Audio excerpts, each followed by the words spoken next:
이번 중간선거 결과를 좀 얘기하겠습니다. 중간선거 결과. 근데 참 잘 됐다고 생각해요. 왜 그런 거니? 많은 사람들이 걱정을 했습니다. 이번 결과가 어떻게 될 것인가. 트럼프가 계속 어떻게 잘 할 것인가. 트럼프가 잘못될 것인가. 이런 생각을 했는데 상원은 공화당이 압승을 했어요. 그렇기 때문에 미국이나 한국인을 막느라고 미국에서 트럼프 탄핵한다는 말이 막 난무했습니다. 근데 그 탄핵에 놀러 갔어요. 대통령 탄핵을 하려면은 상원에서 의원 3분의 2가 동의를 해야 탄핵이 되는데 67석 이상이 대통령 탄핵을 오케이 해야 탄핵이 되는데 그것은 가버렸어. 이제 트럼프는 안심해도 돼. 그렇죠? 예. 그러니까 어떤 일이 있어도 트럼프 대통령은 이미 시작한 북한 문제를 끝까지 추진할 것이 확신이 오죠. 그런데 하원은 민주당이 이겼어요. 하원의 민주당. 이겼으니까 저거 어떡하지? 그런 걱정하는 사람이 있어요. 나는 잘 됐다고 생각해요. 하원은 민주당이 이기기 잘 됐다. 내 말을 잘 새겨서 들으라고. 미국은요, 양당 정치입니다. 공화당, 민주당이 서로 정책적으로 대결하고 잘못하면은 이쪽 정당이 집권을 하고 또 뭐 잘못하면 공화당이 모조리티가 됐다. 어떤 때는 민주당이 모조리티가 하는데 국가 안보에 대한 기본 전략은 차이가 없습니다. 별로. 민주당이 하건 공화당이 하건 미국의 국가 안보에 관해서는 거의 의견이 일치가 돼요. 경제 문제라든지 무슨 외교 문제 여러 가지가 는 좀 차이가 있지라도 정치적으로 국가 안보에 관해서는 공화당 민주당이 따로 있지 않고 거의 이게 약간의 차이가 있어. 방법에 있어서 차이가 있는데 특히 한반도 정책, 특히 북한에 관한 정책은 공화당이 하건 민주당이 하고서는 거의 일치가 돼 있어요. 태도가. 그런데 조금 차이가 있어요. 뭐냐? 민주당은 기질적으로 급해. 저거 북한 미운이가 저거 빨리 때려부시지 이런 식으로 나가지만은 공화당은 전략적으로 잘 생각해서 수판도 놓고 컴퓨터도 찍어보고 계산도 하고 뭐 하는 식으로 아주 신중하고 하되 작은 공화당의 입장은 전략적으로 북한을 제압하자. 이것이 공화당의 그 주 흐름이고 민주당은 까짓거 기왕에 맘먹은 김에 때려 부시자 막 하는 것이 민주당 쪽이야. 그런데 민주당이 이번에 득세를 하원에서는 민주당이 모조리티가 됐으니까 우리가 트럼프를 생각할 때는 너무 느긋해. 너무 유화적이야. 그러면 민주당이 압력을 조금 더 넣어주는 역할도 하지 않겠느냐. 그러면 그게 더 우리에게 더 좋아. 그게. 지금보다는. 그래서 작은 이것도 하나님이 알아서 시킨 일이 아니겠느냐. 이렇게 생각을 합니다. 그렇죠? 그런데 내가 한국에서 TV에 출연을 많이 해요. 근데 그 뉴스타운이라는 TV가 있습니다. 한국에. 신상윤 씨가 하는 거. 거기서 금년 봄인가 작년인가 얘기하는데 미국의 한반도 정책에 대해서 좀 얘기 좀 해 주시오. 미국의 약점은 뭐고 장점은 뭡니까? 이런 질문이 왔어요. 내가 뭐라고 답변하는군요. 미국에 분명히 약점이 있습니다. 뭔 거니? 과거의 역사를 쭉 훑어보면은 미국은 너무 우유부단할 때가 많아. 뭐가 좀 똑부러지게 속 시원하게 화끈하게 좀 했으면 좋겠는데 어떤 때 보면 이것도 아니고 저것도 아니고 속이 터질 때가 있어요. 이렇게. 그래서 국제사회에서 미국 사람들이 욕을 먹고 비난을 받는 경우가 더러 있습니다. 그런 걸 대표적으로 얘기하자면은 옛날에 얄타 회담 같은 거, 얄타 회담. 왜 소련을 불러들여? 2차 전쟁 때 미국 혼자 해도 충분히 이길 수 있는데 왜 소련을 불러들였어? 이런 예를 들자면 그런 거예요. 그리고 에티슨 라인을 왜 그런데 한반도는 빼놨어? 아르시안 열도하고 일본하고 필리핀을 감싸는 선을 딱 해놓고 이것이 미국의 극동 방위선이다 하니까 김일성이가 그때 기회를 놓치지 않고 6.25 사변을 일으킨 거 아니요. 뭔가 좀 우유부단한 게 있어. 그게 미국의 약점입니다. 그것이 언제까지 왔느냐. 지난 오바마 행정부까지 그런 태도가 계속 이상한 방법으로 굴곡을 그어가면서 지속돼 왔습니다. 그 정책이. 적어도 국제정책은 그랬어요. 그런데 만약에 미국이 많은 시행착오를 거듭하면서 실수도 하고 성공도 하고 하다가서 한번 결정을 내리면은 이것이 옳다 이런 대로 하다 결정이 내리면은 철두철미하게 그것을 집행하는 것이 미국입니다. 그러니까 시청자 박수를 치는 거예요. 그때 시청자들이 한번 결정은 변화가 없어요. 오바마 대통령, I'm sorry. 트럼프 대통령이 당선되기 전부터 공약하기를 이번에 내가 북한 끝내버리겠다. 당선된 이후도 계속 내가 임기 안에 북한은 끝나 좌우간. 그렇게 했죠? 그 정책은 이미 결정이 났기 때문에 내가 아까 얘기한 대로 우유부단한 정책이 아니라 결정적인 정책이요. 끝까지 이걸 시행할 겁니다. 하는데 트럼프가 또 한 가지 한 얘기 있어. 내가 임기 안에 끝내버려. 다음 대통령에게 이 짐을 넘기지 않겠다 그랬거든요. 그것을 계속 진행하고 있습니다. 지금. 진행하고 있는데 지금까지 모든 걸 지켜보니까 속이 터져. 좀 속전하게 할 텐데 왜 하는 것 같기도 하고 하는 것 같기도 하고. 그런데 우리가 참 놀라운 사실을 봤습니다. 6월 12일 날 싱가포르 회담에서 우리가 전에는 상상도 못했던 일을 트럼프 대통령이 한 거예요.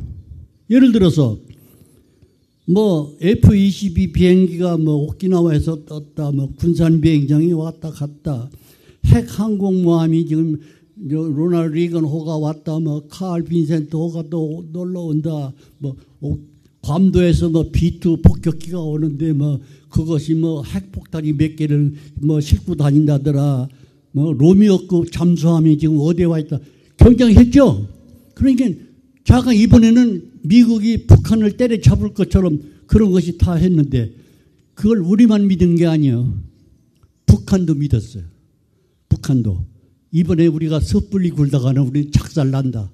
그래 김정일이가 겁을 먹었어. 겁을 먹었는데 미국하고 북한하고 김정은이하고 트럼프하고 회담을 한다고 하니까 시진핑이가 김정일하고 쏙닥쏙닥하고 그런 게 있었다고. 그러니까 트럼프가 화가 났어. 야, 싱가포르 회담 때려쳐. 그러니까 김정은이가 겁을 먹은 거예요. 겁을 내고 싱가포르까지 가서 회담을 했는데 그때 우리는 너 북핵 폐기해라. 안 하면 죽여. 이런 식으로 회담한 게 아니라 네가 북핵 폐기를 하면은 너 체제도 보장해 줄게. 그리고 북한을 세계가 깜짝 놀랄 만큼 경제 강국을 만들어 줄게. 내 품에 들어오기만 해. 그러면 다 해결돼. 이제 그 목적은 북한이 미국 말을 들어서 미국의 영향권에 들어오면은 남북이 통일되죠. 자연적. 그렇죠? 이런 식으로 간다고 하는데 그때 김정은이가 응했어.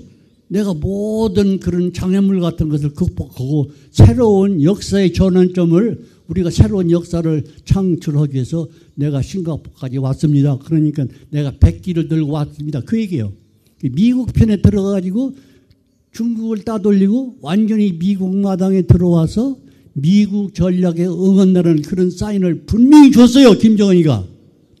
그래서 나도 6월 12일 날 회담을 했는데 6월 15일이면 사흘 후죠. 6월 15일. LA에서 강연을 했어요. 트럼프 전략은 이것이다. 트럼프 전략은 북한을 죽이되 살려놓고 죽이다. 그냥 때려잡는 게 아니라 살려놓고 죽이자. 그 얘기는 뭔 거니? 무조건 북한을 때려잡는 게 아니에요. 더 큰 그림을 보는 거예요. 더 큰 그림을.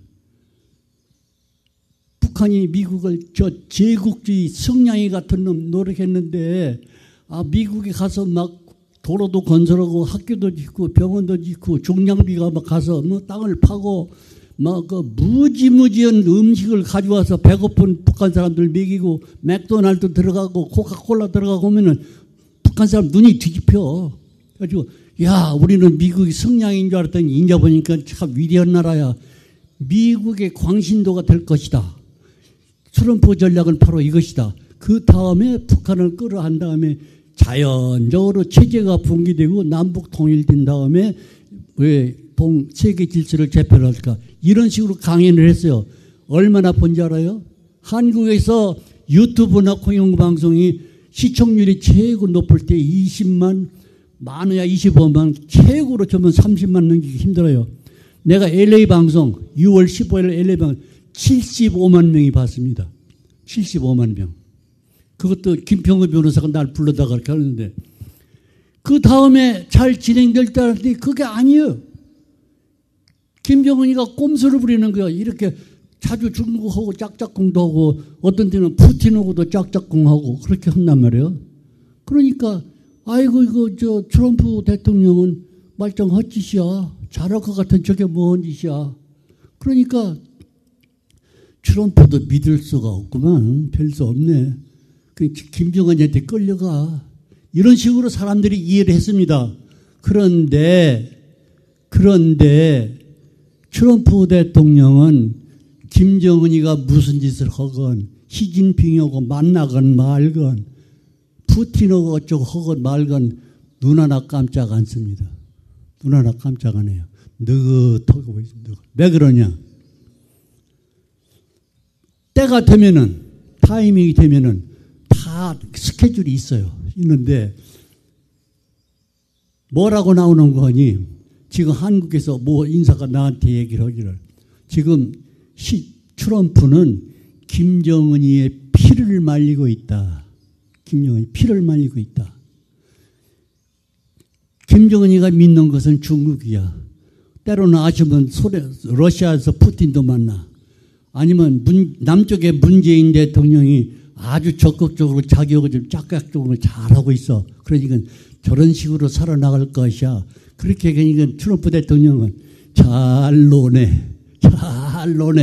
이렇게 느긋하게 마음먹고 있는 거예요. 왜 그러냐? 이번에 그 트럼프의 머릿속에 있는 그 확고부동한 전략이 표가 나기 시작했어요. 표가 나기 시작했어. 무슨 표냐? 첫째, 러시아부터 얘기합시다. 푸틴이 애매한 태도를 취했어요. 북한 쪽이냐 아니면 미국이 전략에 호응하느냐 그런 애매한 쪽인데, 최근에 볼턴이 갔다 왔습니다. 갔다 왔는데 그때 이후로 푸틴은 이런 반구의 코멘트가 없어. 꼬리를 내렸다는 얘기야.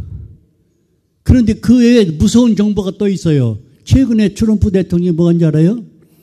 1969년도부터 79년도 사이에 미국하고 소련은, 소비에트 연방은 전략무기 감축 협상을 했습니다. 그걸 SALT라고 그래요. SALT. SALT. Strategic Armament Limitation Treaty. 전략무기 감축. 그래서 SALT 1, SALT 2. 그 SALT 2는 후르시초프하고 카터 대통령 때 79년도에 비엔나에서 그걸 체결했어요. 미국에 있는 저 모든 탄도 유도탄하고 핵탄두의 보유를 실전 배치 수량을 줄입시다. 얼마를 줄이느냐? 지금 얼마나 가지고 있는지 모르지만은 양국 다 1,550기로 줄입시다 그랬어요. 1,550기로 줄입시다. 했는데 트럼프가 최근에 그때 솔트 2, 솔트 1, 솔트 2 나 폐기야. 않는다. 러시아가 난리야. 지금 난리야. 미국이 폐기해버리십니다. 그거 솔트 2 다.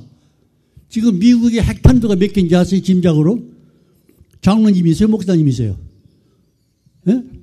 예? 소련이 핵탄두가 몇 개나 있다고 생각해요? 목사님. 소련에 7,400개가 있습니다. 소련의 핵탄두가 7,400개. 그러니까 솔트 2를 우리가 폐기한다고 하니까 푸틴이 난리가 죽을 맛이야 지금. 난리가 난 겁니다. 그래서 북한과 러시아와의 관계는 이번이 문을 내렸습니다. 트럼프가 내렸어요. 중국하고 북한 관계, 시진핑이가 별 꼼수를 다 부렸죠. 그런데 이번에 내가 이 강의를 한 지가 벌써 1년이 넘는데 미국이 중국을 잡는 방법이 두 가지가 있습니다. 하나는 경제전쟁이요. 아니면 미리터리 옵션이요. 군사적으로 중국을 제압한다. 그런데 일단은 트럼프가 경제전쟁을 시작했습니다. 어떻게 했느냐. 내가 강의를 하는데 이것도 내가 생각해서 하는 얘기가 아니고 세종연구소에서 국제경제학을 연구하는 사람들한테 종합적으로 정보를 얻은 거예요. 1단계는 고관세 전략이다. 고관세 전략. 고관세 전략인데 지금 트럼프는 시진핑한테 그동안 제한적인 숫자에 한해서 고관세를 부과한다 돼 있어요. 근데 최근에 뭐라고 하냐면 전품목에다 고관세, 전품목에. 그럼에도 불구하고 시진핑은 죽지 않고 미국을 대항하고 있어요. 계속. 죽지 않고. 푸틴처럼 죽어야 되는데 계속 대항하고 있어요. 그러니까 뭐 최근의 일이요. 너 중국은 환율 조작국이라고 선포하고 그 전략을 부르면요. 중국은요 2달 이상 못 뱉네요. 죽어야 돼요. 그러니 시진핑이가 손 들었어요. 100km 뭐라고 했느냐. 미국 전략에 따라가겠습니다. 북한과의 동맹관계를 파기하겠습니다. 이걸 공언했습니다. 시진핑이. 최근에. 미국 전략대로 따라가겠습니다. 그러니까 시진핑이 확 뿌리를 내린 거예요. 그럼 시진핑이요 북한의 문이 닫혔어요. 문 하나 남아있죠. 무슨 문이요? 문재인과 북한의 문이죠. 재밌는 얘기야. 최근에 미국의 국무부에 북한 정책 담당관인 비건이라는 사람이 서울 갔죠. 비건. 갔을 때에 누구지 그게? 예? 아니야. 국가정보 안보 책임자 누구지? 정인용이? 예? 문정인? 아니요. 네. 아니 글쎄 누구야? 누구야 정의용이? 그 사람을 만나도록 돼 있는데 그 사람을 피하고 임종석이를 만났어요. 임종석을 만났는데 뭐니? 너 있잖아. 미국 모르게 미국 속이고 미국 숨어서 북한하고 뭐 이것도 했고 저것도 했고 뭐 군사 뭐 합의도 하고 뭐 도로를 해준다. 철도를 만들어준다. 뭐 개성 연락사무소를 연다. 무슨 뭐 어떻게 한다. 여러 가지 했는데 그 미국을 속이한 걸 속속들이 CIA 보고서를 다 읽어줬어. 너 이 짓 했지. 너 계속 이러면 우리가 쳐놓을 거야. 그러니까 누가 이거 예? 예. 그런데 서석구 목사님이 그러더라고. 인터넷을 봤대. 그 장면을 보니까 임종석이가 발발 떨었다는 거야. 눈에 보일 정도로 떨었다는 거야.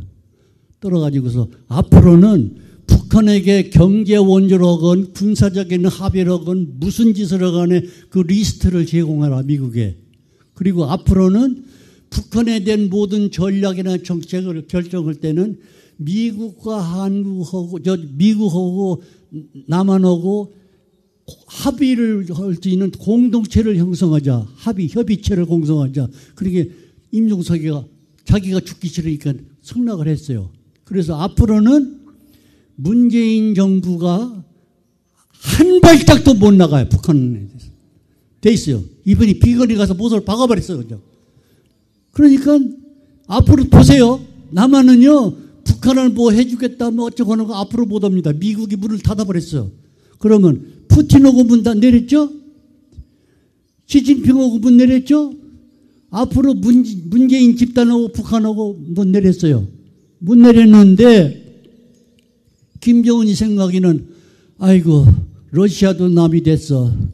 나는 그동안 의지하고 살던 중국 시진핑도 문 내렸어. 나도 의지 못해. 앞으로 문희 형님 잘 해주시오. 그런데 문을 닫았으니까 이야 문이 그렇게 잘 어울리는데 미국 말 안 듣고는 문도 꼼짝 못하겠구만. 나는 이제 혼자야. 이렇게 돼 있습니다. 지금 현재 그렇게 돼 있습니다. 돼 있는데 만약에 김정은이가 이대로 죽겠느냐. 내가 이대로 죽어야 되느냐. 이대로 죽어야 문도 못 믿어. 이제 문도 남이 돼버렸어요. 앞으로 누구보다 문재인이나 임종석 100번 뛰어도 마찬가지 안 돼. 미국이 승낙 없이는 안 돼. 내가 지난번에 여기 왔을 때 한 얘기 기억나세요? 손오공이라는 말 들어봐요. 서유기에서 빗지락을 타고서 하늘을 나르는 손오공이가 나중에 와보니까 삼장법사의 손아귀에 있더라. 아무리 잔꾀를 부리고 제주를 넘어도 남한이나 중국이나 러시아는 미국의 어마어마한 큰 그림의 전략에서 벗어나지를 못해. 그렇게 돼 있어. 돼 있는데 앞으로 한 가지 걱정되는 게 있어요. 한 가지 걱정되는 게. 내가 김정은이야? 야, 이거 큰일 났다. 난 이래도 죽고 저래도 죽는다, 진짜. 지금 피가 말르겠어. 통치자금 완전 고갈이야. 아무것도 없어. 큰일이야. 완전히 자기는 섬 속에 사라지고 국제적으로. 완전 고립이야. 야, 기왕 나 죽는 거 확실해? 기왕이 죽을 뿐에 불 좀 한번 질러볼까? 그래가지고 남쪽에다가 무력 행사를 할까 하는 그런 걱정을 하고 있는 거예요. 지금. 그런데 오늘 1시간 전에 나한테 인터넷에 들은 정보가 있는데 지금 세상에는 하도 가짜 정보가 많고 허위 정보가 많아서 어느 게 진짜고 가짜인지 믿기 힘들어요. 그렇죠? 이게 진짜인지 누가 맹기네 허위 정보인지도 몰라. 그러나 일단 들어온 정보를 얘기할까 말할까? 하라고지. 근데 이게 가짜 정보일 수도 있어. 그런데 일단은 얘기할게요. 김정은이가 총동원령을 내렸답니다. 지금. 김정은이가 총동원령을 내렸는데 남한의 국군복장하고 경찰복장을 30만 매를 준비하고 있답니다. 지금. 그러니 누가 했는지 작은 그런데 이번에 문재인이가 전방에 집이 다 헐고 전차 방해물 다 철거하고 뭐 40km는 군사행동을 못하게 다 열어놨지 문은 열었지. 그걸 이용해서 과연 내려올라는지 아닐지는 미지수야. 미지수인데 한 가지 믿는 게 있어. 그런 경우에는 한미연합사령부가 가만히 있지를 않아. 한미연합사가 괜히 그 막대한 돈 퍼가면서 괜히 밥 먹고 잠만 자는 부대가 아니야. 그런 것도 다 준비하고 있다고 생각하는 것이 우리 정확한 판단이야. 그렇죠? 그렇죠? 더 기쁜 소식이 있어. 더 기쁜 소식. 일본 동경에 내가 여러 번 갔다 왔지만 일본 동경에서 조금만 벗어나면 요코스카라는 곳이 있어요. 요코스카. 동경 밑에. 요코스카에 미군 기지가 있어요. 거기에 최근에 아주 얼마 전 얘기야. 최근에 미국하고 일본하고 미일 합동 미사일 방어 사령부를 창설했어요. 미사일 방어 사령부를 요코스카에 창설했어요. 한국은 제외야. 일본하고 미국하고. 그런데 이 사령부는 역할이 뭐냐? 현재 하늘에는 미국이 첩보위성이 100개가 떠 있어. 15개 조기경보위성이 떠 있어. 한국의 성주에 사드가 배치되어 있어. 일본에는 한국의 성주 사드 배치보다 더 성능이 우수한 레이더망이 여러 군데 일본에 이미 포치가 돼 있어. 콜로라도 지하에 우주사령부가 있어. 그것을 총괄하는 사령부가 지금 요코스카에 창설이 됐는데 이 모든 조직이 전부 싱크로나이즈 돼가지고 한반도와 일본 근해에 배치되어 있는 이지서함이 북한이나 중국이나 러시아에서 놀러오는 모든 탄도유탄 미사일을 인터셉트 하는 거야. 인터셉트 하도록 완전 준비가 돼 있어. 뭘 얘기하느냐. 김정은이가 가지고 있는 핵무기 3배, 5배를 가지고는 쓸데가 없어. 소용없어. 못 써먹어. 일본이나 남한이나 미국의 영공에 포탄이 놀러오면은 요코스카에 있는 미사일 방어 사령부의 총지휘하에 현재 가지고 있는 모든 네트워크를 싱크로나이즈 돼가지고 전부 요격할 수 있는 만반주비라고 있는데 북한이 핵을 계속 가지고 있다는 것은 북한의 짐덩어리야. 써먹을 길이 없어 이거. 트럼프가 큰 소리 치는 게 바로 그거야. 아, 실컷 까불으라고 핵 개발? 하라. 해. 그럼 북한이 계속 핵 개발하면 뭐 어떻게 돼요? 써먹지 못할 핵 개발을 개발하는 거죠. 짐덩어리야. 나라의 국력을 좀먹는 짐덩어리야. 그러면 김정은이가 계속 핵을 고집할 거예요, 안 할 거예요? 그게 바로 김정은의 피를 말리고 있는데, 만약에 김정은이가 허튼 짓을 해? 나만 군복을 입고 경찰 군복 복장을 입고 몇만 명이 남한을 쳐들어와 6.25 사변처럼 김정은이가 총동원령을 내렸어? 좋아. 그때는 지금까지는 전략적인 방법으로 북한을 옥죄고 있는데 만약에 북한이 이상한 행동을 하면은 그것이 바뀌어. 미리타리 옵션으로 바뀌어버려. 그날이 북한 제사날이야. 그날이 북한 제사날이라고. 그러니까 트럼프는 가만히 있어 스스로 가면서 잘 놀아. 계속해. 완전 차단하고 있어 지금 북한을. 그러니까 내가 최근에 보낸 그 메시지에 한국에 보낸 메시지에 김정일이는 이래도 죽고 저래도 죽어. 그러나 내가 김정은이라면은 싱가포르 회담으로 돌아가야 돼. 내가 백기 들고 미국이 요구하는 조건 다 들어주겠습니다. 제발 우리 민족은 총 한 발 쏘지 마세요. 우리가 다 들어줄게요. 핵도 폐기하고 따와서 코카콜라 좀 가지고 오세요. 맥도날드 좀 오세요. 우리나라 경제 개발 좀 해주세요. 나 같으면 그렇게 하면 살아난다고. 내가 트럼프라면 김정을 절대 안 죽여. 혼란이 와. 살려놓되 만약에 한반도 문제가 정돈이 되면은 김정은이는 자연스럽게 물러나야 돼. 깨끗한 옷을 입고 계급장 달고 북한 경제대국이 되고 그러고서는 국민들이 아주 위대한 저 지도자 동지 당신 덕분에 우리나라가 잘 살게 됐어. 그렇게 하지만은 그 체제가 죽어. 체제가 죽는다고. 체제가. 김일성은 살지라도 체제가 죽어.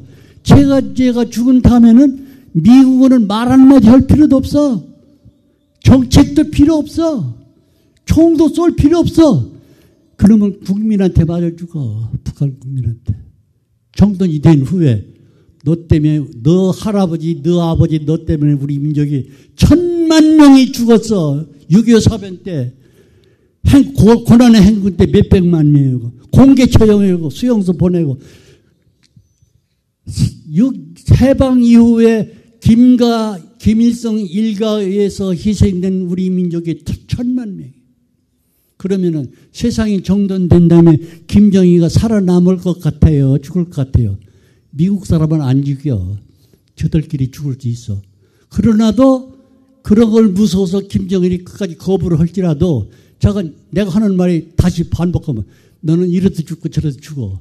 그것이 현재의 미국이 대북 전략 현주소요. 그렇죠? 자신이 있습니까 없습니까? 그런데 우리 민족은 그걸 잘 몰라요. 한국 사람들은 잘 모른다고. 그래서 왜 문재인 같은 사람을 대통령 뽑아가지고 이렇게 시달림을 받아야 되느냐 얘기야. 그리고 또 지금 아까 식사를 하면서 장로님들하고 목사님들하고 얘기를 많이 했지만은 한국도 지금 많이 변화가 되고 있답니다. 대학생들도 그렇고 심지어 고등학생들까지 문재인 거부 운동이 지금 시작되고 있는데 그것보다도 미국은 문재인이 하자는 대로 절대로 따라가지 않습니다. 확고한 얘기예요. 절대로. 미국 정부는 공화당이 이기건 민주당이 이기건 상관없어요. 북한에 대한 전략은 확고부동하게 끝장을 볼 것입니다. 끝장을. 그래서 이 모든 사건들이 왜 일어나느냐. 미국의 큰 그림을 보는 거예요. 큰 그림. 근데 한국의 많은 학자들이 강연도 하고 텔레비에서 방송도 하는데 얼마나 분석도 잘했고 시국 분석을 하고 평가를 하고 결론도 잘 내리는데 놀라울 정도로 훌륭한 사람들이 많습니다. 이춘근 박사, 김정남 박사, 또 누구 할 것 없이 정규재 무슨 신의 한수 또 여러 사람이 있는데 참 잘해요. 그런데 한 가지 특징이 있어. 결론은 항상 비관적으로 얘기해. 부정적으로. 야, 이러다 우리나라 망하겠는데. 저 문재인 때문에 우리나라 망해. 저 김정은이 쫓아들으면 우리는 어떡하지?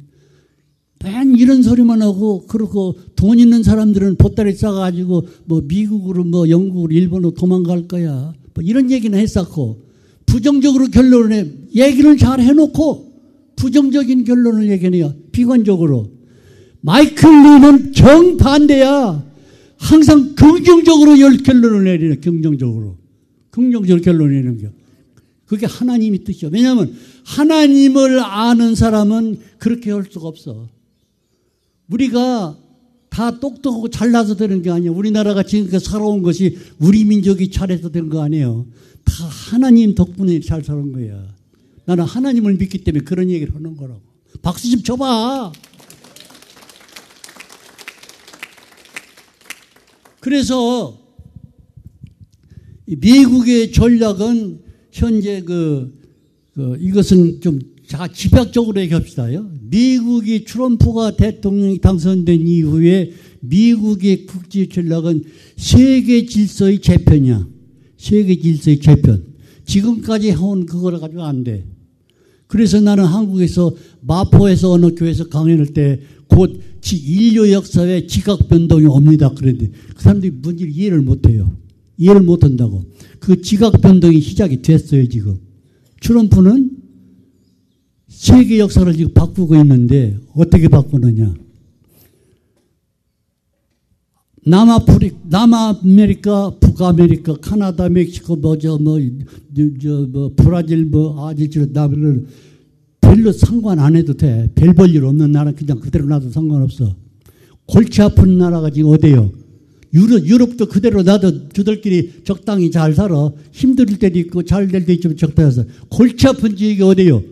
중동하고 아시아요. 중동은 이스라엘에게 맡겼어. 네가 알아서 제발 잘 해봐. 아세아는 누구한테 맡겨야 되겠어요? 일본한테 맡겨야 되겠어요? 중국에 맡겨야 되겠어요? 한국한테 맡겨야 되겠어요?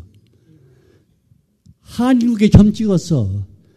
통일 한국 된 다음에 강력한 한국을 육성해서 아세아를 지배하는 아시아 패권국이 중국이 아니고 한국이에요. 그래서 모든 국제학자들이 이 말을 최초로 시작한 사람이 미국의 미래학자 조지 프리드만이야. 2040년을 목표로 미국은 만주 삼성을 한국 국토에 포함시킨다는 전략을 하고 있는데 나 혼자 말이 아니라 모든 국제학자들이 그걸 얘기하고 있어 지금. 그런데 일본은 왜 빼내놓느냐. 내가 이 얘기를 할게요. 일본은 미국이 필요한 만큼만 키워줘. 미국이 필요한 만큼만. 그래서 미국이 너무 잘 나가도 안 되고 못 나가도 되고 미국이 필요한 일본이 어느 점이 필요하냐 그걸 고려하면서 일본을 키웠다 줄였다 견제를 했다 말았다 하는데 일본은 왜 그러느냐. 일본은 강국이 되면은 미국에 도전할 수 있는 잠재력이 있는 나라예요. 한국은 아무리 강국이 돼도 미국에 도전하지 않는다는 걸 미국이 확신하고 있어. 그리고 세계 미국 동맹을 관계하는 나라가 45나라가 있어요. 45나라. 그 중에서 군사동맹을 맺은 나라는 한국, 일본 딱 두 나라밖에 없어요. 군사동맹. 두 나라밖에 없는데 일본은 지금 잘 나가죠. 미국 잘하고 있죠. 서로. 아베가 미국 가서 이렇게 하고 일본에 미국은 아베하고도 비유도 맞추고 잘하고 있죠. 잘 나가는데 한국은 엉터리야. 그런데 미일 군사동맹은 매 10년마다 다시 써야 돼. 매 10년마다. 잘 나가면은 그대로 유지해. 일본이 삐딱하게 굴면은 그 10년간의 군사동맹을 수정할 수 있어, 내용을. 저희나 속상하면 폐기할 수도 있어. 그 10년 사이클로 미국과 일본의 군사동맹은 10년 사이클로 반복이 돼. 잘하면 좋아. 봐줘. 또 키워주기도 하고. 예를 들어서 11월 달에 인류 역사상의 최대 규모의 미국, 일본 해병대 상륙작전을 일본에서 해. 11월 달에 이번에. 잘 나가는 것 같죠. 그러나 미국은 그거 다 한계가 있어. 왜 그러냐. 진주만의 폭격의 원죄가 있어. 미국은 일본은 더 이상 채워지지 않아. 세계 질서가 재편돼도 아시아 패권 권한 바통을 일본에 주질 않아. 이승만 박사가 1953년 7월 27일부로 미국하고 맺은 한미 상호 동맹 조약은 시한부가 없어. 시한부가 없어. 대한민국이 망하지 않는 한 계속 존재해. 미국이 망하지 않는 그 조약이 계속 존재해. 왜냐? 그만큼 우리 민족을 믿는다는 얘기야. 그만큼. 그래서 많은 사람들이 설마 그럴까? 한국이 통일 한국이 되고 만주가 우리 땅이 되면은 그럴까 하는데 일본은 눈물을 흘리면서 그걸 감수해야 돼. 일본은 그 테두리에서 벗어나지를 못해. 그러나 아무리 문재인이가 시끄럽게 굴고 북한을 짝짝꿍을 해도 미국은 그냥 보고 넘어갈 나라가 아닙니다. 미국을 몰라도 너무 모르는 얘기야. 아무리 미운 짓을 해도 한국은 미국이 키워줘야 되는 건 한국은 서쪽에 중국 강국이 있죠. 북쪽에는 러시아 강국이 있죠. 동쪽에는 일본이 있어. 한가운데 박혀있는 한국이 그 작은 나라를 왜 미국이 지키냐 이게. 왜 미국이 지키느냐. 전략적인 계산을 다 끝냈어. 한국이 하면 됐나. 만약에 한국에 중국 쪽에 붙으면은 만약에 미국이 한국에 손을 띄면은 한국은 거의 100% 중국이 밥이 돼. 중국 밥이. 대륙 세력의 교두보가 돼. 그럼 한반도를 미국이 계속 장악하게 되면은 한국은 대양 세력의 교두보가 돼가지고 미국이 패권을 유지하는 데가 아주 유리해. 그래서 한국을 키워주는 거예요. 근데 50년 아니야. 그때가 53년이구나. 휴전협정이 53년. 하는데 그때 우리는 당장 살기 위해서 뭐 휴전도 하고 여러 가지 했지만 미국은 몇백 년을 앞을 내다보고 그 조약을 한 거예요. 그런데 그때 이 50년도 전쟁이 터지죠. 그 51년대 공산 진영에서 휴전 제안이 들어와. 너무 희생이 크니까. 그런데 이승만 박사가 끝까지 고집을 해서 휴전 성립을 반대했어요. 우리는 북진 통일할 때까지 계속 싸워야 된다. 장장 2년을 끌었어. 이 박사가 말에 안 들으니까 미국의 아이젠하워 대통령이 이 박사 제거운동을 했어요. 숨어서 한 것도 아니야. 공개적으로 이 박사 집어치우자 이게. 벨기타했어요. 그래도 이 박사는 굴피 잡고 끝까지 미국과 상대해서 싸우고 나는 휴전 성립할 수 없다. 나중에 미국의 압력에 못 이겨서 휴전이 성립이 되기는 되지만은 그때 뭘 한지 아세요? 공산당이 우리 땅을 다시 밟아서는 안 된다는 법적 제도가 마련되지 않고는 나는 휴전에 응할 수가 없어. 그게 뭐예요? 한미 상호 방위 조약을 맺읍시다. 그랬어요. 그런데 미국이 콧방귀도 안 꼈어요. 근데 이 박사가 무슨 일을 한지 알아요? 뭐 했어요? 그때 미국의 코를 꺾기 위해서 무슨 짓을 했냐고. 방공포로 석방. 얼마나 똑똑한 학생이야, 학생. 방공포로 석방을 했다고. 방공포로 아이젠하워 대통령이 난리가 난 거예요. 전 세계 참전국 16나라 참전국이 막 뒤집어지는 거예요. 큰일 났다 이거. 휴전 협정 안 된다. 휴전 협정이 안 되면 우리는 한국에는 우리 군인들 계속 죽어나가야 돼. 큰일 난 거예요. 그때 이 박사가 무슨 성명을 발표하느냐. 전 세계가 다 이 박사의 성명을 전부 한국 전선에 귀를 기울이는데 우리는 지금 공산주의가 싫어서 전쟁을 하고 있습니다. 전쟁을 하고 있는데 공산주의가 싫다고 발버둥치는 포로들을 공산진영으로 다시 돌려보내요? 이건 사람이 할 수 있는 짓이 아니야.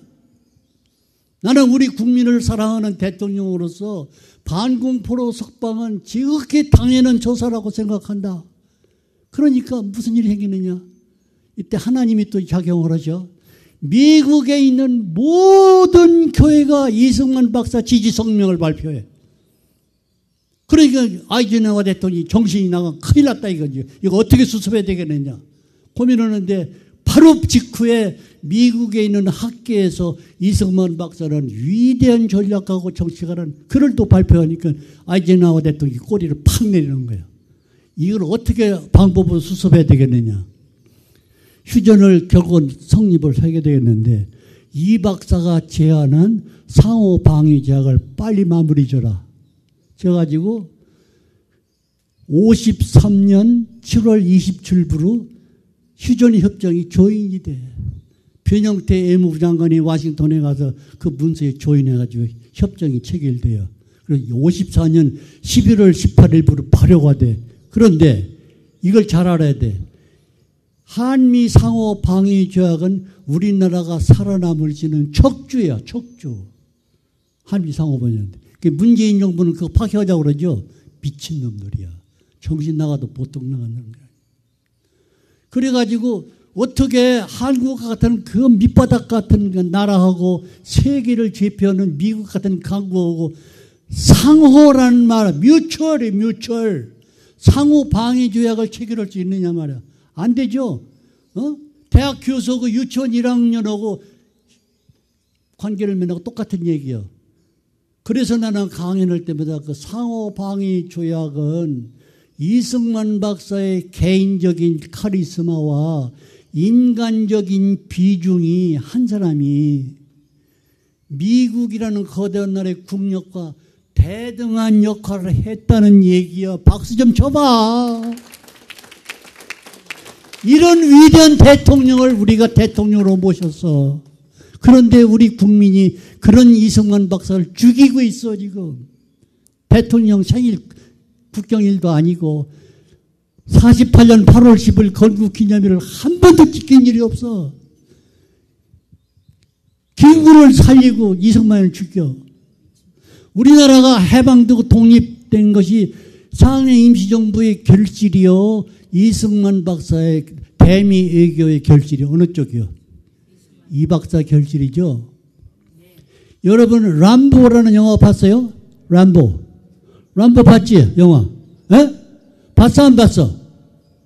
그 람보 영화 별명이 뭔지 알아요? 별명이 원맨아미요. 원맨아미. 군대인데 군대 병력이 하나밖에 없어. 한 사람이 이렇게 군대 역할을 한 거예요.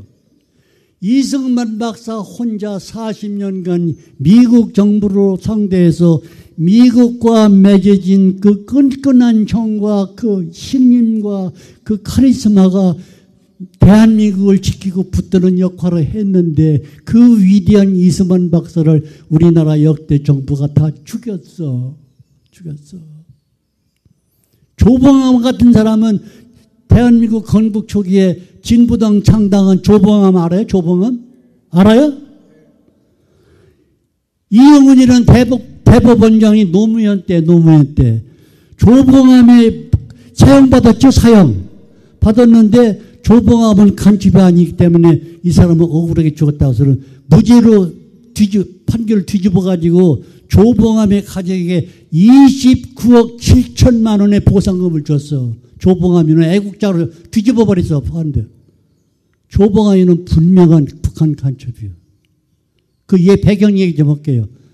조봉암이가 진보당 창당해서 재판을 받을 때 양명산이라는 간첩이 잡혀요. 북한의 간첩 양명산. 뭐 메모할 사람은 하라고. 왜 그런 거 메모 안 해? 양명산이라는 북한 간첩이 체포를 돼가지고 조사를 받는데 조봉암이 진보당 창당은 김일성이 자금을 대가지고 김일성이 직접 지령을 받는 간첩이라는 걸 실토를 해요. 실토하는데 그 다음에 성시백이라는 간첩 북한 성시백 간첩이 양명산이가 진술한 내용이 사실이라는 걸 시인을 해. 북한이 간첩이 시인을 해. 그때 조봉암 사건을 담당했던 한국의 담당 검사가 오제도 검사예요. 오제도 검사가 미국 CIA로부터 조봉암이는 김일성의 직접 지령과 공작금을 받는 간첩이라는 것을 통보를 해요. 오제도한테. 이런 사람을 대한민국 정부는 오제도는 무죄로 재판 결과를 뒤집었고 보상금 주고 이 박사는 죄인이라고 취급하네요. 이게 우리 조상들이 우리 대한민국 역대 정부가 헌 일이야. 그 벌을 지금 우리가 받고 있는 거야. 그 벌을 지금 받고 있는 거야. 내가 오늘 여기 오기 전에 우리 목사님한테 내가 쓴 글을 한 편 드렸어요. 제목이 뭐냐? 이 엄청난 사실을 우리 국민이 알고 있습니까?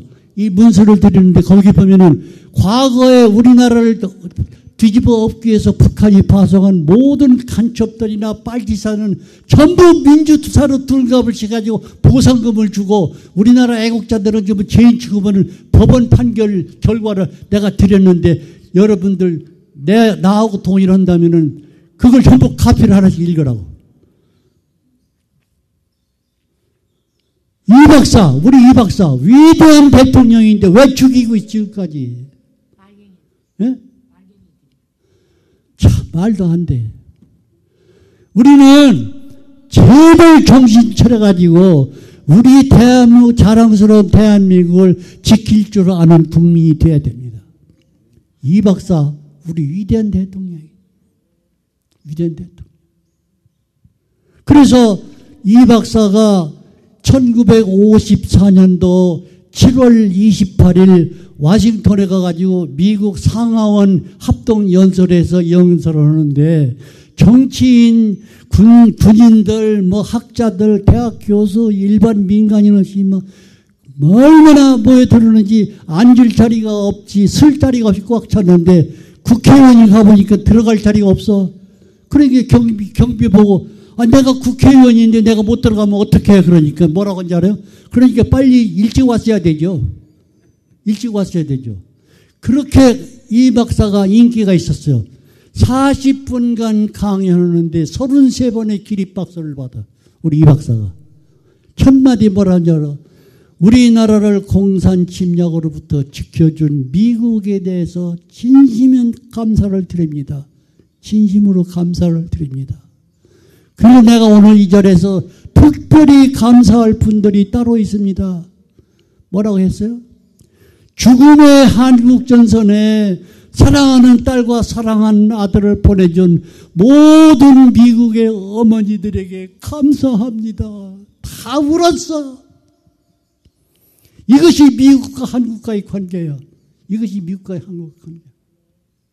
6.25 전쟁 때 미군이 현역만 3만 6천 명이고 비전투가까지 합하면 4만 3천 명이 죽었어. 부상자, 포로, 실종자, 전사자 다 합하면 12만 2천 명이 한국 전선에 희생을 했어.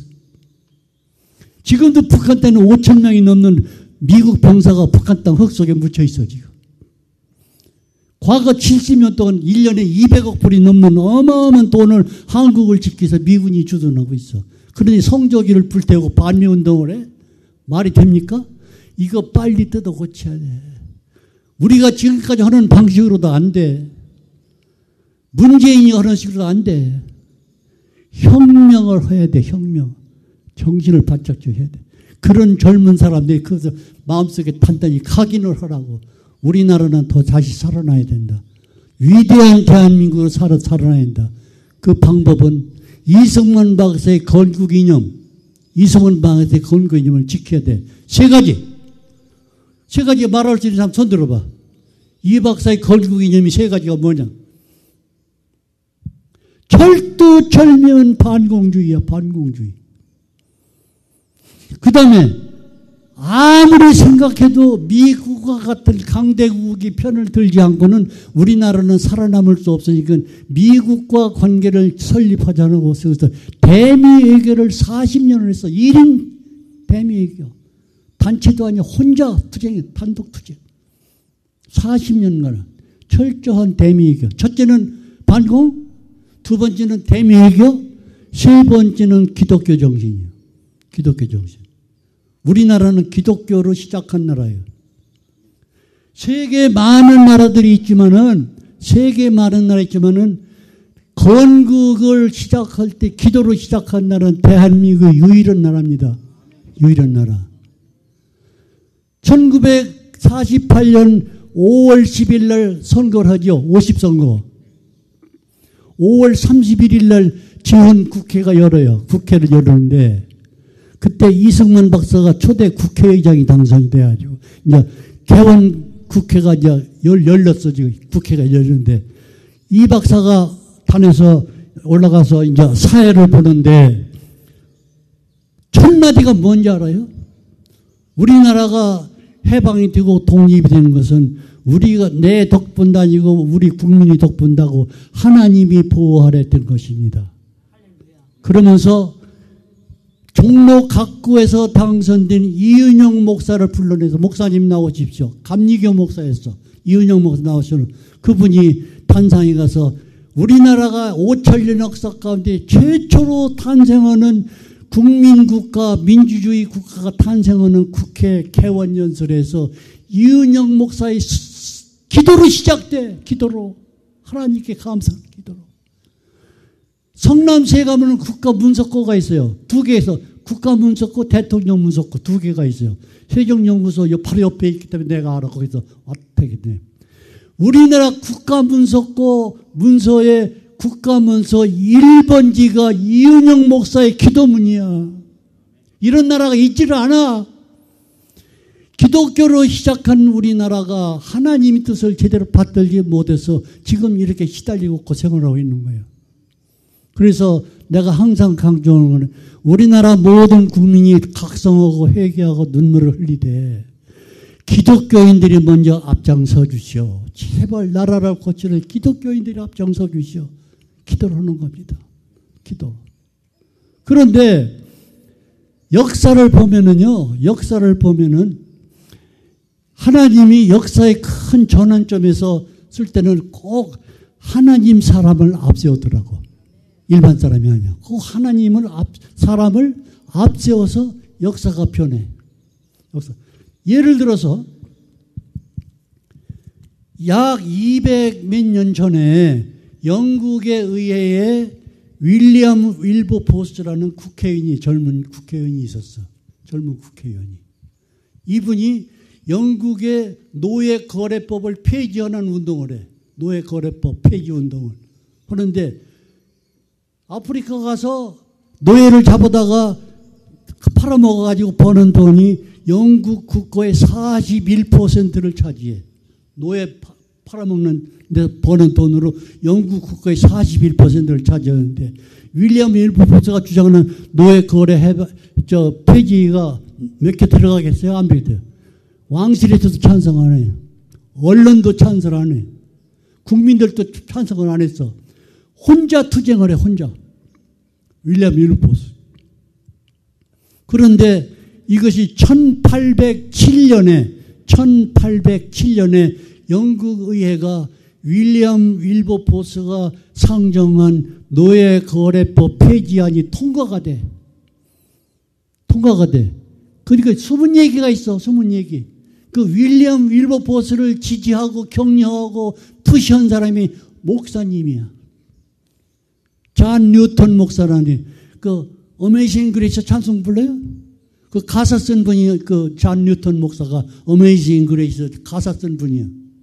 이 사람이 노예선 선장이야. 근데 회개해가지고 목사가 됐어. 이분이 윌리엄 윌버를 밀어가지고 그 법이 통과돼서 그 바람이 미국까지 넘어가가지고 노예 해방 운동이 시작돼. 역사가 움직일 때는 하나님이 반드시 크리스찬을 앞세워서 하더라 그 말이에요.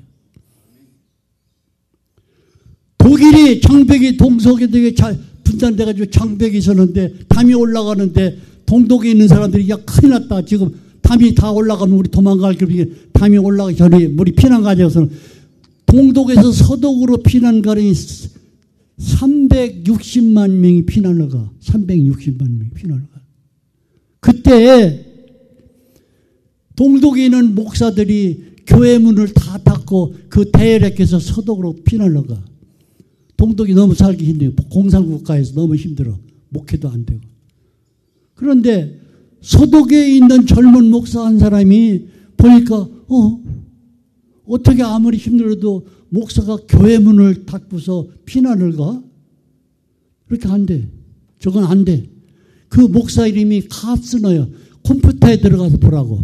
컴퓨터에 카스너 목사가 안 되겠다. 저 사람들이 닫은 교회 문을 내가 들어가서 열겠다. 그래가지고 이 가스너 젊은 목사가 그 두 부부가 생후 6주 된 떡애기야. 생후 1달 반이죠. 생후 6주 된 떡애기 딸아이를 안고 서독에서 그 살기 전 서독에서 동독으로 들어가 그 교회 문을 열고 목회 생활을 해.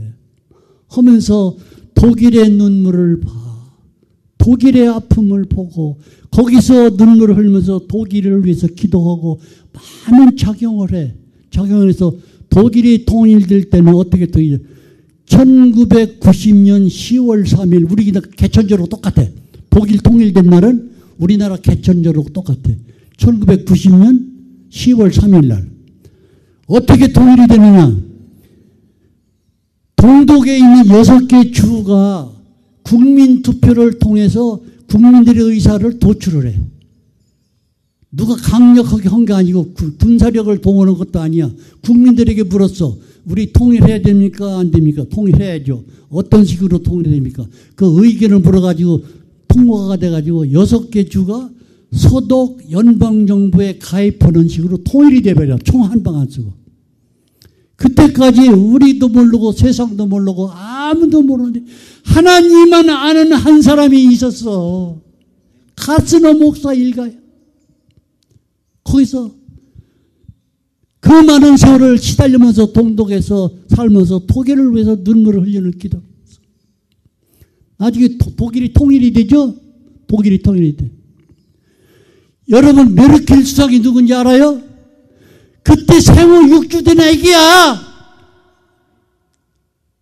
생후 6주 된 애기. 서독에서 동독으로 자기 아버지 품에 안아서 갔던 그 6주 된 애기가 지금 메르켈 수상이야. 역사가 전환할 때는 크리스찬을 반드시 하나님이 앞세우더라 이게야. 그래서 내가 강연할 때 부르짖는 건 대한민국의 어려운 현실을 극복하는데 제발 교회와 크리스찬들이 앞장서 주시는 그 얘기입니다.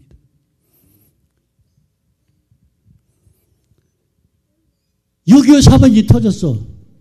6.25 사변이 터졌는데 유엔군이 파송을 되는데 유엔군 파송하는데 그 유엔의 안보이사국의 상임이사국이 5개 나라야. 5개 나라인데 소련이 하나, 소련, 중국, 영국, 프랑스, 미국인데 그 중에 하나라도 놓으면 비토가 안 돼. 파병이 안 되는 거야. 그런데 그걸 주도한 사람이 미국의 트루만 대통령이야. 트루만 대통령인데 그때 어떤 일인지는 모르지만 소련 대표가 안 와. 5개 상리 이사국 중에 소련 대표가 안 와. 오다가 자동차가 고장나서 못 왔다. 아니면 지난밤에 술을 과음해서 그래서 못 왔다. 아니, 그거 다 틀려. 크레므린에서 모적이 지령이 있었어. 그래서 안 왔어. 말이 많아. 어느 것이 정확한지 몰라. 좌우직은 안 왔어. 그래서 4개국이 오케해가지고 파병이 결정돼. 그때 그냥 된 게 아니야. 이승만 박사가 전국 교회에 부탁했어. 기도하십시오. 전국에 통과가 됐어. 크리스찬들이 눈물 흘리면서 기도했어. 통과됐어. 다. 그때 우리나라 국민도 모르고 정치인도 모르고 교회도 모르는 한 가지 비밀이 또 있어. 우리가 고마워해야 할 사람이 또 있어.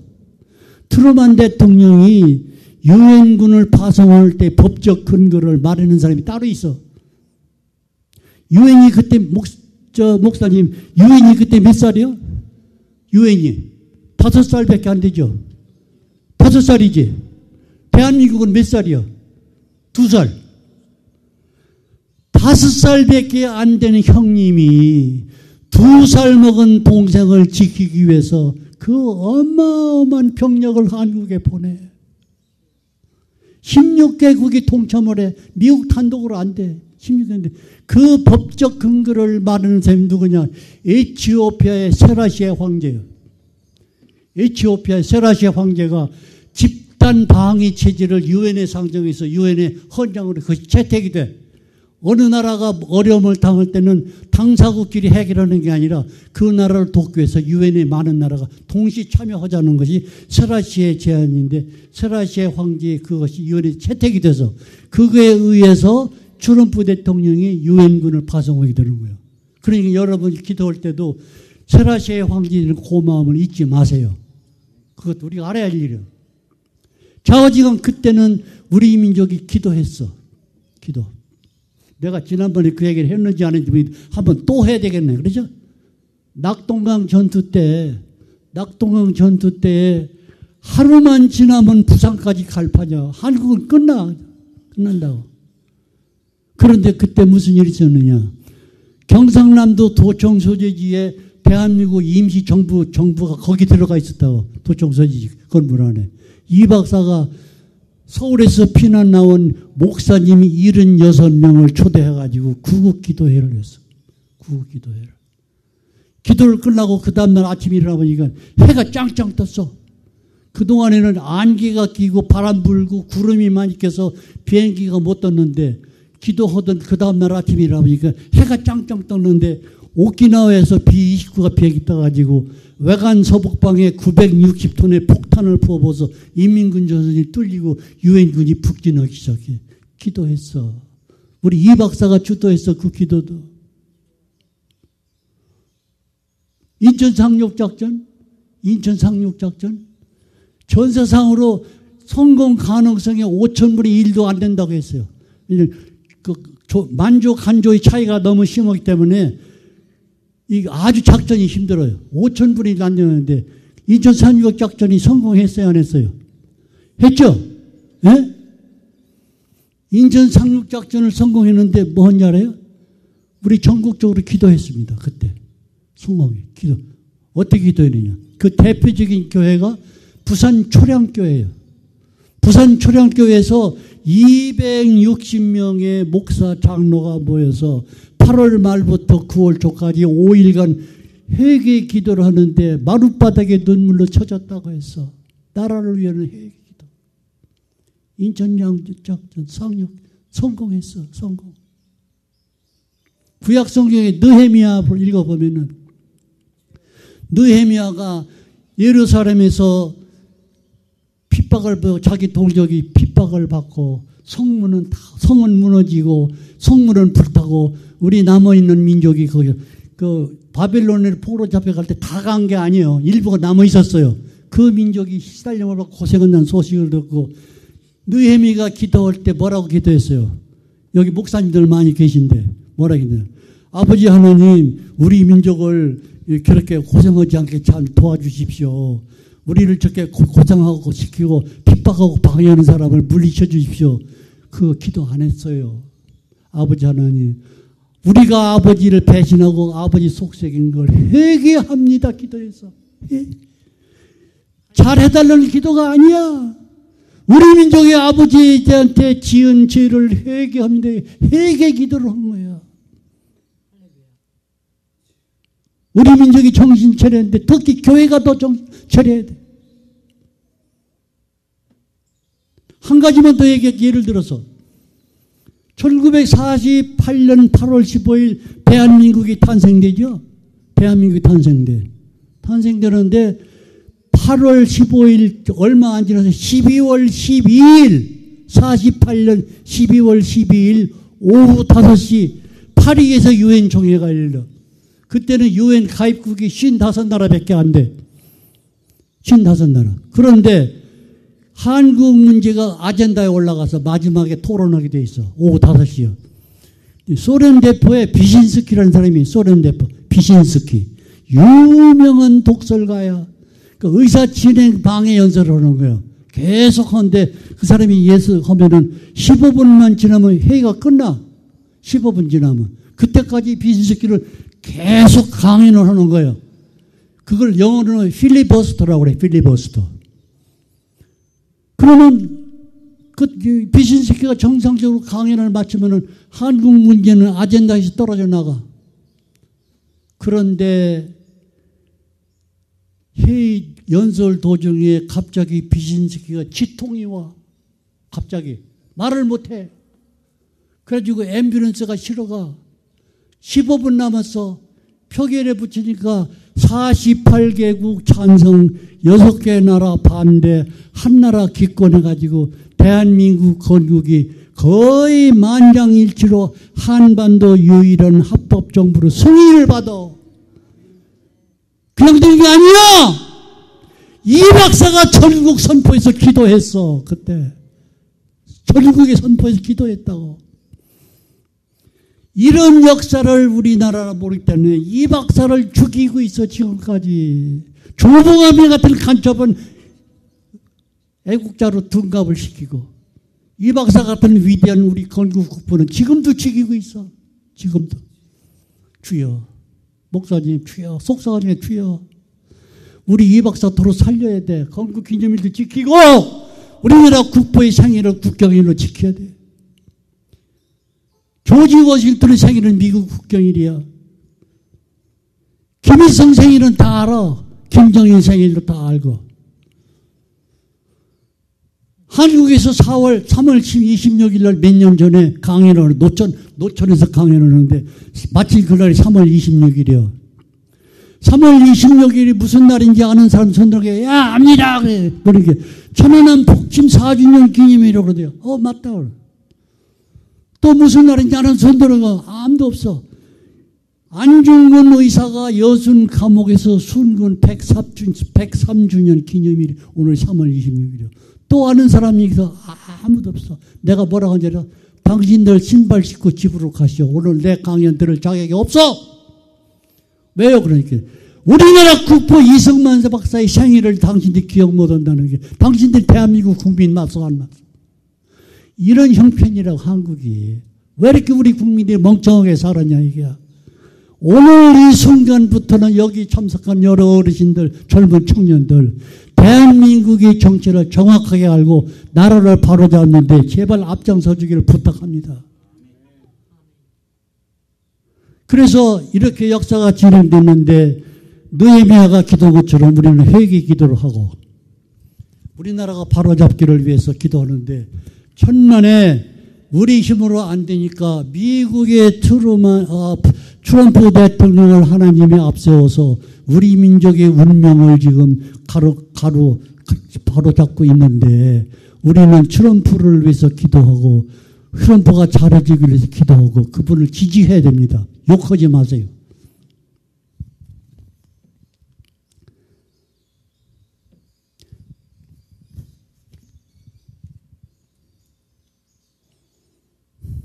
그래서 또 한 가지 우리 역사, 인류 역사를 우지좌지하고 관리하는 것이 하나님이라는 사실을 내가 여기서 역설해야 돼요.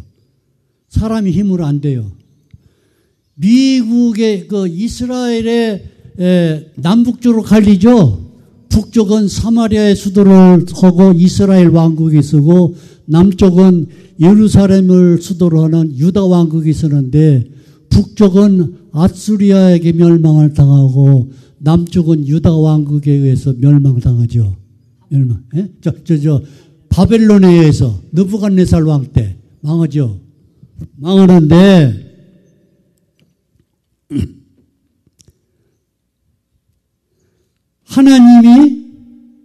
하나님이 그 유다 왕국을 구제하는데 70년 만에 포로에서 놓여가지고 다시 건너가 예레미야 선지자가 예언을 하죠. 이렇게 한다고 하는데 하나님의 뜻이 반드시 작용하는 거예요. 하나님의 뜻이. 고레스 왕, 바사 왕 고레스 원년에 노예로 첫 일진이 풀려가기 시작하는데 내가 지난 여름인가 작년 여름인가 한국에 있을 때 모 애국단체가 트럼프 대통령에 보내는 우리 민족의 탄원서를 써주시오 그래요. 쓰는데 마이클 리라는 이름으로 쓴 게 아니고 애국단체가 보내는 탄원서를 써요. 내 이름은 싹 빠지고 영어로 쓰고 이제 한국말로 번역해서 하는데 거기에 이런 말을 해요. 내가 이러는데 역사의 사이클이 있습니다. 일주일 사이클, 40일 사이클이 있고 7년 사이클이 있고 70년 사이클이 있고 200년 사이클이고 400년 사이클이 있는데 좌우간 유다 민족이 포로에서 석방되는 게 70년 사이클이 됐어요. 그런데 우리나라도 건국한 지 70년이 됐어 지금. 그리고 해방된 지는 73년이 됐고 소련의 공산주의가 17년도에 볼시비키 혁명에서 91년도 소련이 붕괴될까지 74년이야. 비슷비슷한 70년 사이클이야. 그래서 트럼프 대통령한테 지금 역사의 전환점이 왔습니다. 트럼프 대통령 각하. 당신이 바사왕 고레스 같은 대통령이요. 우리 민족을 제발 살려주십시오. 당신이 고레스 왕이요. 북한에서 시달리는 우리 민족 70년의 영어 속에서 해방성시켜서 우리나라를 통일시켜 주십시오 하는 탄원 속에 그 말을 넣었어요.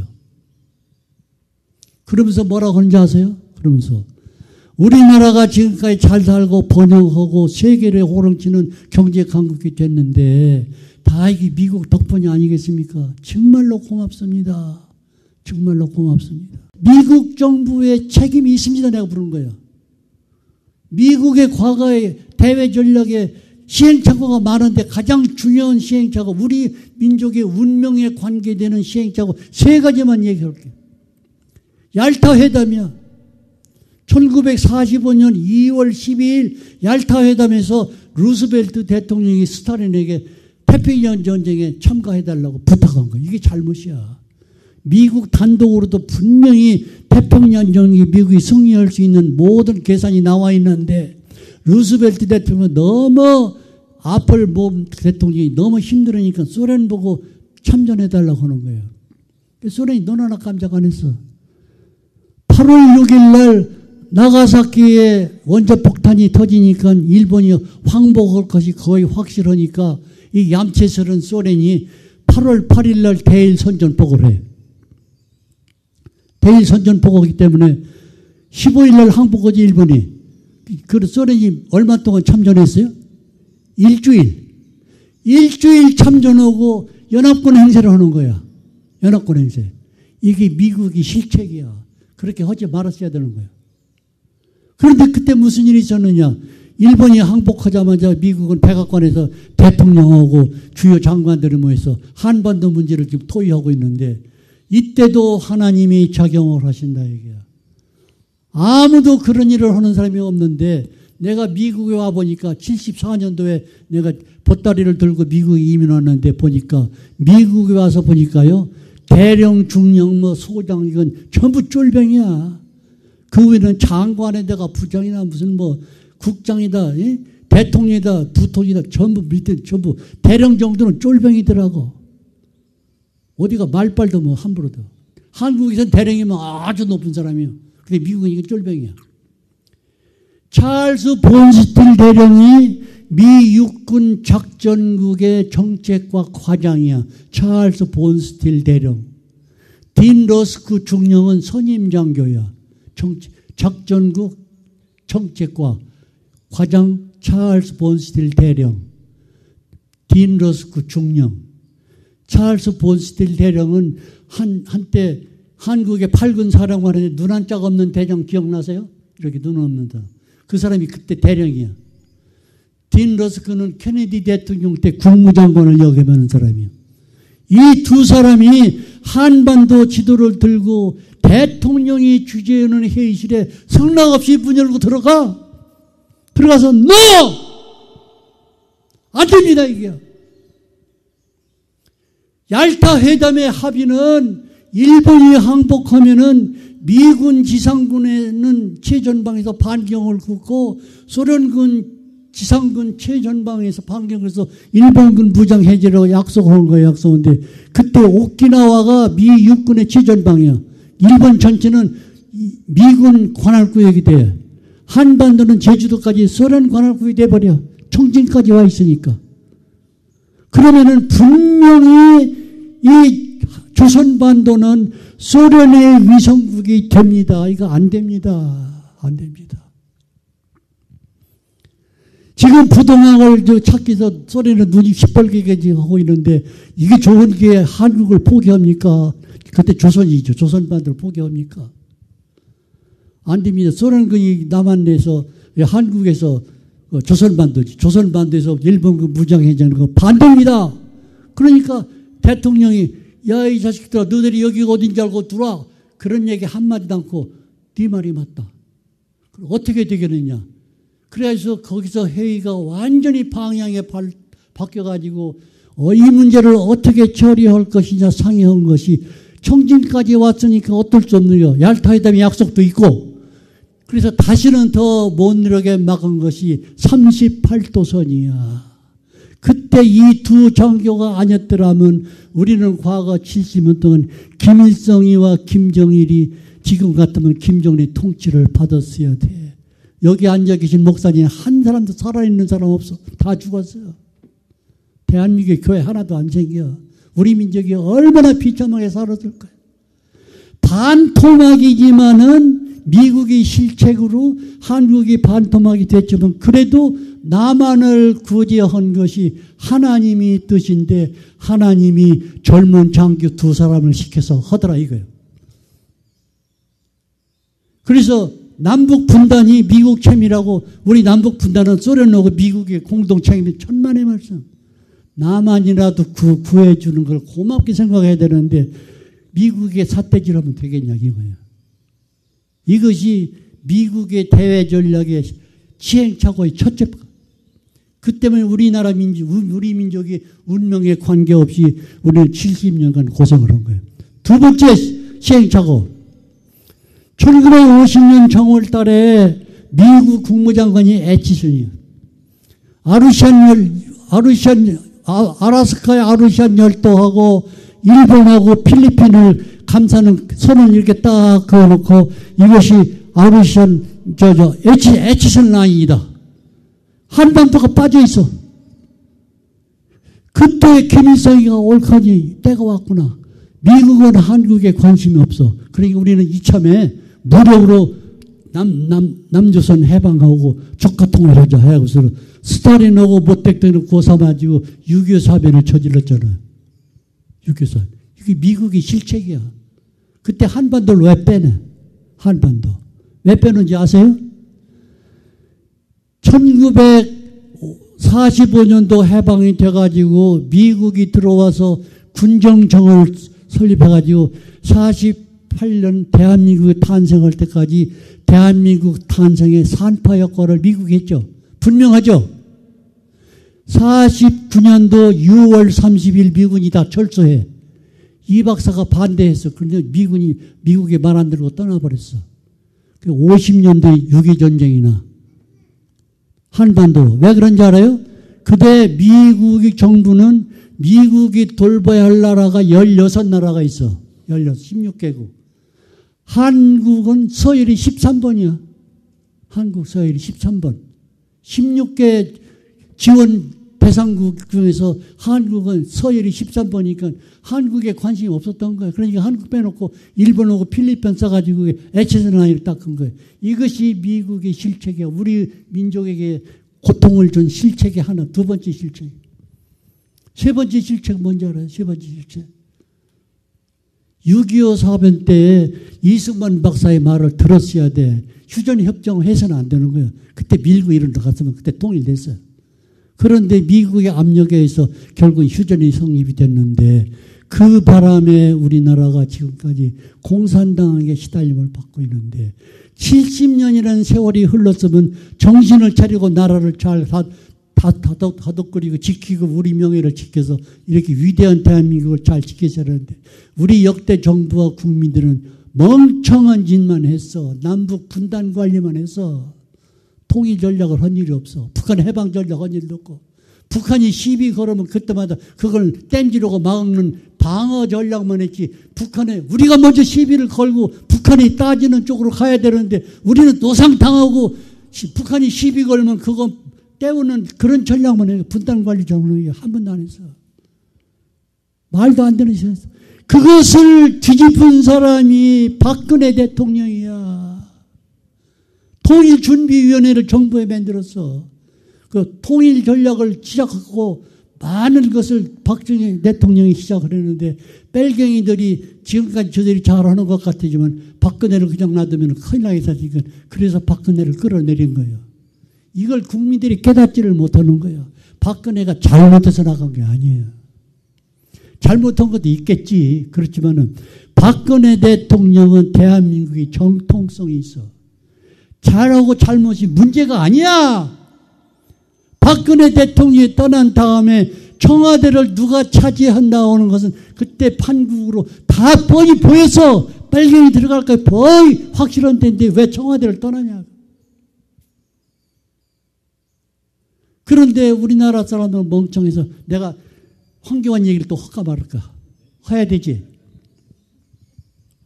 내가 토론토 강연에서 처음 한 얘기를 아니다. 한국에서 뉴스타운에서 한 얘기 토론토 가서 또 하는데 황교안이가 대통령 권한대행이야. 대통령 권한대행인데 대통령과 똑같은 권력을 행사할 수 있는 권력을 가지고 있어. 그러면 우리나라의 헌법이 87헌법이요. 9번 개헌을 했어요. 87년도에 9번째 개헌했기 때문에 지금 우리 헌법이 별명이 87헌법이에요. 그 이전에는 대통령이 국회를 해산할 수 있는 조항이 있는데 그게 없어져 버렸어. 없어져 버렸어. 그렇게 하고 국회가 대통령 탄핵 소추하는 법은 계속 살아있어. 그래서 국회가 대통령을 탄핵할 때는 딱 법조항이 하나밖에 없어. 84조야. 대통령의 국회가 탄핵 소추할 때는 국가를 전복할 목적으로 내란이나 애환의 범죄가 아니면은 비록 형사적인 범죄가 있을지라도 재임 기간에는 탄핵을 못하도록 되어 있는 게 헌법 84조예요.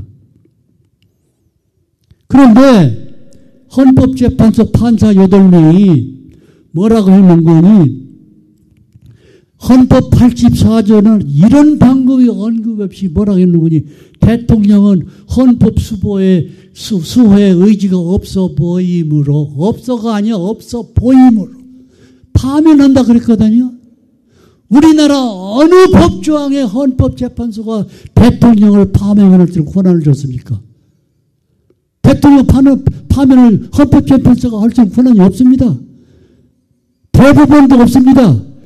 국회가 탄핵 소추한 것이 헌법에 부합하느냐 않느냐 판결을 헌법재판소가 했을 때 탄핵이 이루어지고 부결돼요. 그러니까 그게 법에 합법하냐 아니냐면 판결하면 그게 헌법재판소의 기능이야. 근데 어떻게 헌법재판소가 대통령을 파면을 해? 안 되죠. 그래서 나는 아까도 얘기했지만은 내가 황교안이라는 사람을 욕하거나 비판할 수가 없어. 그런 얘기 할 수 없어요. 난 이렇게 얘기했어. 내가 황교안이라고 했다고 하면은 그때 계동 헌법재판소에서 대통령을 파면했을 때에 청와대 경호실을 동원해서 박근혜 대통령을 보호하고 계동에 가서 즉시에 국가변란의 현행범으로 헌법재판소 8명을 전부 체포해가지고 계엄령, 비상계엄령을 선포했으면 나라가 수습이 됐을 것입니다. 내가 그랬어요. 그런데 황교안이 그거 안 했어요.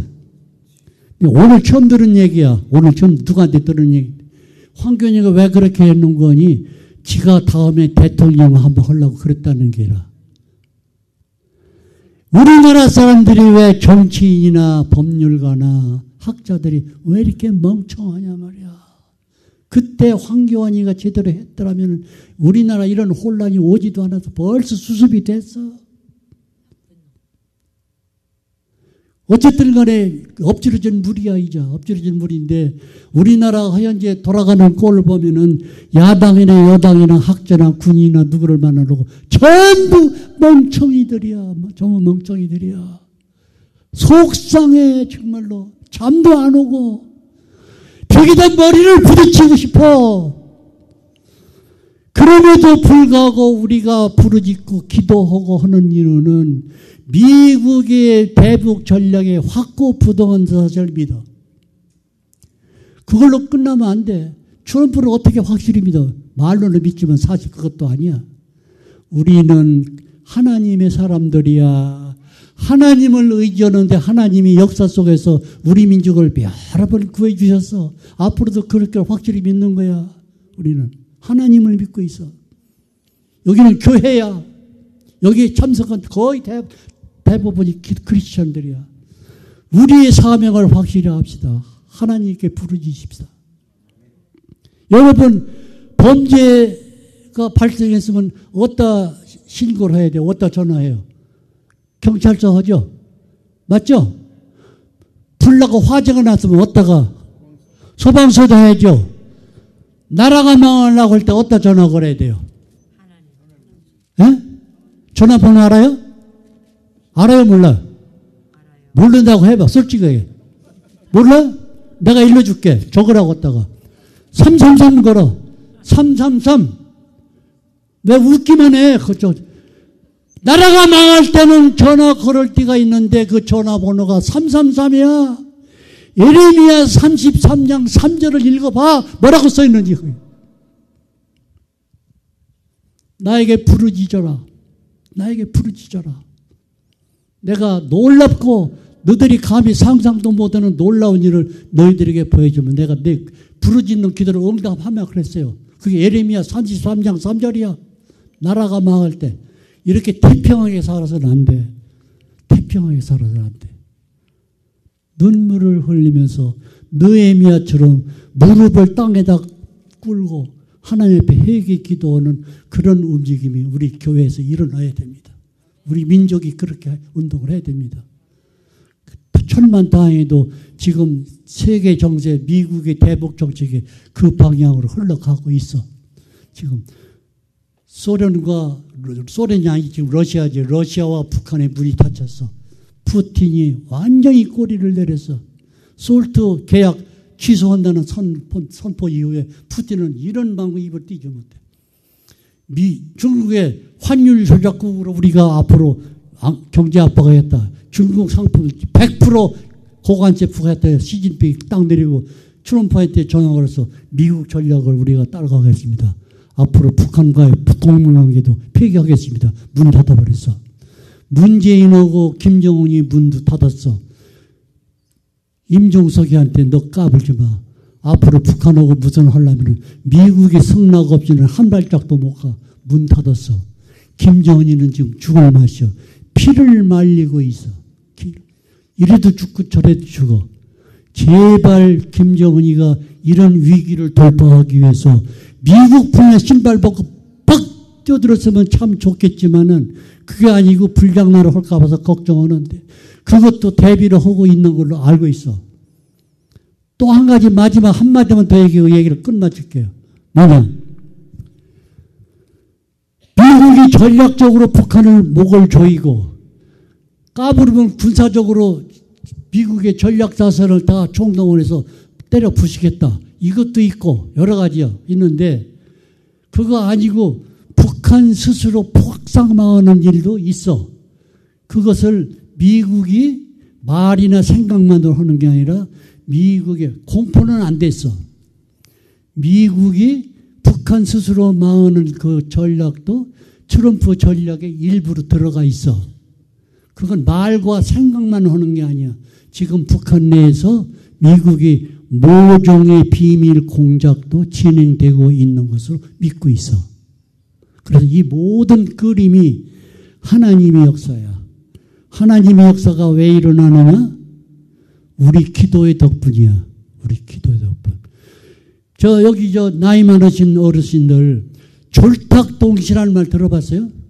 졸탁동시. 목사님 졸탁동시라는 말 들어봤어요? 사자성어. 쫄쫄자, 쫄탁, 동시 같은 시간에 쫄탁, 쫄탁 동시 같은 시간에 쪼고 쪼아라 이게. 병아리가 부화할 때 안에서 계란 껍질을 이렇게 톡톡 나올라 부화하려고 치는데 병아리가 혼자는 그걸 깨지 못한답니다. 엄마 닭이 보고서 톡톡톡 소리가 나는 거기 엄마 닭이 꽉 조이면은 그게 깨져가지고 그때 병아리가 부화가 돼. 병아리하고 엄마 닭이 동시에 계란 껍질을 쪼아는 그게 졸탁 동시야. 그래서 하나님이 우리 민족을 구하고 싶어도 우리 기도가 없이는 하나님이 쫄 수가 없어. 그러니까 우리가 기도를 하면 같은 시간에 하나님이 계란 껍질을 쪼아주셔. 그래서 우리가 기도해야 할 필요가 거기에 있는 거야. 다 같이 졸탁동시! 우리가 그래서 기도를 해야 됩니다. 기도해야 돼. 그래서 모든 결론은 내가 오늘 저녁에 여러분 앞에서 큰 소리 친 결론은 속상하고 실망스럽고 절망적이지만은 하나님이 계시기 때문에 우리 민족은 절대로 망하지 않는다. 단 한 가지, 현재 겪고 있는 진통을 잘 지혜롭게 견디다가 우리가 애국하는 마음을 계속 유지하고 이런 집회도 자주 하고 그러면은 우리 기도를 들으시는 하나님, 예레미야 33장 3절 하나님께서 우리 민족의 기도를 반드시 들어주실 것인데 그것이 현재 눈으로 보여. 트럼프가 하는 거 보면은. 그렇기 때문에 우리는 너무 실망하지 말고 신심을 갖고 계속 애국운동을 계속해 주실 것을 간절히 부탁하며 오늘처럼 강연을 여기서 맺겠습니다.